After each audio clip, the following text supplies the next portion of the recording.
She went to New Market on foot. কারণ এই বাক্যের বাংলা হচ্ছে সে পায়ে হেঁটে বাজারে গিয়েছিল। পায়ে হেঁটে কোথাও যাওয়া বোঝালে অন ফুট ব্যবহৃত হয়। Do you have any money on you?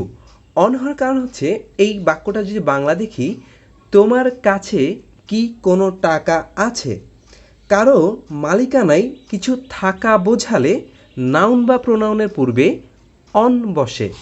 3 নাম্বারটা যদি খেয়াল করি, you may go for a walk if you feel dash it. এখানে হবে লাইক। এর বাংলা হচ্ছে যদি হাঁটার ইচ্ছে হয় তাহলে তুমি হাঁটতে যেতে পারো। লাইক মাঝে মধ্যে প্রিপোজিশন হিসেবে ব্যবহৃত হয়। 4 নম্বরে বলছে 8 men were concerned dash the plot. এটা খুবই একটা important appropriate preposition, concern the plot. এখানে কনসার্ন ইন হবে, কারণ কোনো কিছুর ষড়যন্ত্রে লিপ্ত থাকা বোঝালে কনসার্নের পরে ইন বসে। এই বাক্যটার মানে হচ্ছে 8 জন লোক ষড়যন্ত্রে জড়িত ছিল, অর্থাৎ ষড়যন্ত্রে জড়িত থাকা বোঝালে কনসার্নের পরে ইন বসে। 5 নম্বরে আমরা দেখছি John Smith is good dash mathematics oblique fishing oblique cricket oblique swimming. এখানে গুড এর পরে বসবে হচ্ছে অ্যাট। কেউ যদি কোনো বিষয়ের উপরে দক্ষ হয় বা পারদর্শী হয় তাহলে গুডের পরে অ্যাট বসে। এখানে জন স্মিথ ম্যাথমেটিক অর্থাৎ গণিতে দক্ষ হতে পারেন, অথবা মাছ ধরাতে দক্ষ হতে পারেন, অথবা ক্রিকেট খেলাতে দক্ষ হতে পারেন, অথবা সুইমিংয়ে দক্ষ হতে পারেন। এই প্রশ্নটা অনেকবার অনেক জায়গায় এসেছে, তবে খেয়াল রাখতে হবে যে কোনো কিছুর উপরে দক্ষতা থাকা বোঝালে গুডের পরে অ্যাট বসে। 6 নম্বরটা আমাদের একটু গুরুত্বপূর্ণ অ্যাপ্রোপ্রিয়েট প্রিপোজিশন, কারণ দুইটা দেখতে একই রকম কিন্তু দুইটা জায়গায় দুই রকম প্রিপোজিশন বসে। যদি একটু খেয়াল করি, ক্রেডিট টাকা 5000 ড্যাশ মাই অ্যাকাউন্ট, এখানে অ্যান্সার হবে টু। অর্থাৎ এর অর্থ দাঁড়ায় আমার অ্যাকাউন্টে 500 টাকা জমা দিন। কারো ব্যাংক অ্যাকাউন্টে টাকা রাখা অর্থে ক্রেডিট ভার্বটির সাথে টু প্রিপোজিশন ব্যবহৃত হয়, তবে টাকার পরিমাণটা যদি শেষে থাকে তখন উইথ ব্যবহৃত হয়, কারণ এখানে অর্থ দাঁড়ায় your account has been credited with 500 টাকা। এর অর্থ আপনার অ্যাকাউন্টে 500 টাকা জমা হয়েছে। আমাদের একটু মনে রাখতে হবে যে ক্রেডিটের পরে যদি টাকার পরিমাণ তারপরে যদি শূন্যস্থান থাকে তাহলে টু, আর যদি ক্রেডিটের পরে সরাসরি শূন্যস্থান এবং শেষে যদি টাকা থাকে তাহলে হচ্ছে উইথ।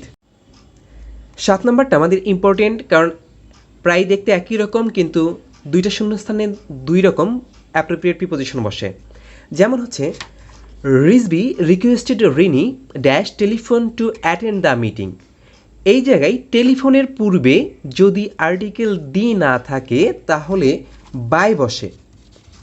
পরের সেন্টেন্সে যদি দেখি, Rizvi requested Rini dash the telephone to attend the meeting. এখানে টেলিফোনের পূর্বে আর্টিকেল দিয়ে আছে, আর টেলিফোনের পূর্বে যদি দিয়ে থাকে তখন এখানে বসে হচ্ছে ওভার।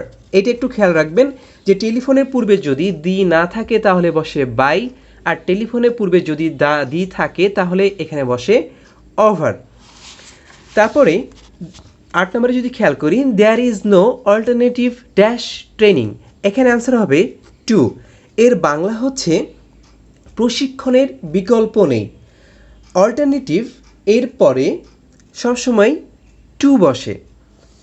9 নম্বরে আছে my brother has no interest dash music, এখানে অ্যান্সার হবে ইন, কারণ এর বাংলা দ্বারাই my brother has no interest, আমার ভাইয়ের কোনো আগ্রহ নেই ইন মিউজিক, সঙ্গীতে। অর্থাৎ কোনো কিছুর উপরে আগ্রহ বোঝালে ইন্টারেস্টের পরে ইন বসে। 10 নম্বরে আছে he divided the money dash the two children, এখানে বিটুইন হবে, কারণ দুইয়ের মধ্যে ভাগ করা বোঝালে বিটুইন বসে। সবসময় মনে রাখবেন দুইয়ের মধ্যে ভাগ করা বোঝালে বিটুইন বসে। I finally killed the fly dash a rolled up newspaper.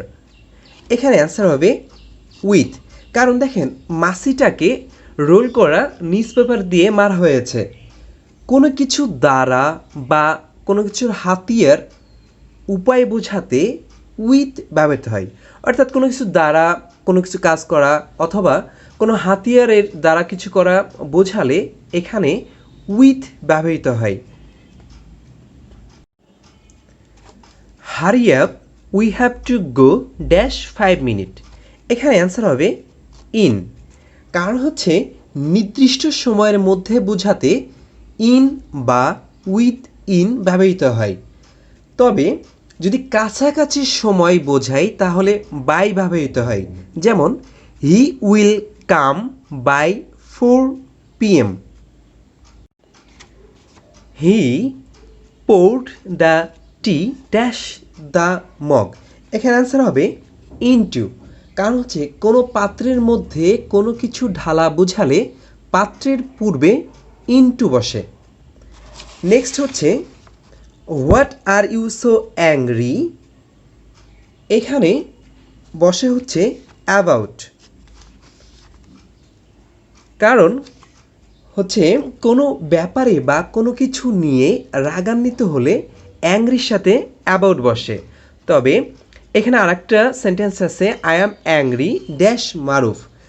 কোনো ব্যক্তির ওপরে রাগান্বিত হলে অ্যাংরির সাথে বসে হচ্ছে উইথ। অর্থাৎ কোনো কিছুর নিয়ে বা কোনো কিছু ব্যাপারে যদি রাগান্বিত হয় তাহলে অ্যাবাউট, আর কোনো ব্যক্তির উপরে যদি রাগ হয় তাহলে এটা হচ্ছে উইথ। নেক্সট আছে হচ্ছে I prefer tea to coffee. To কেন বসছে? এখানে হচ্ছে কিছু ওয়ার্ড আছে, যেমন inferior, superior, junior, senior, prefer. এই শব্দের পরে অ্যাপ্রোপ্রিয়েট প্রিপোজিশন টু বসে।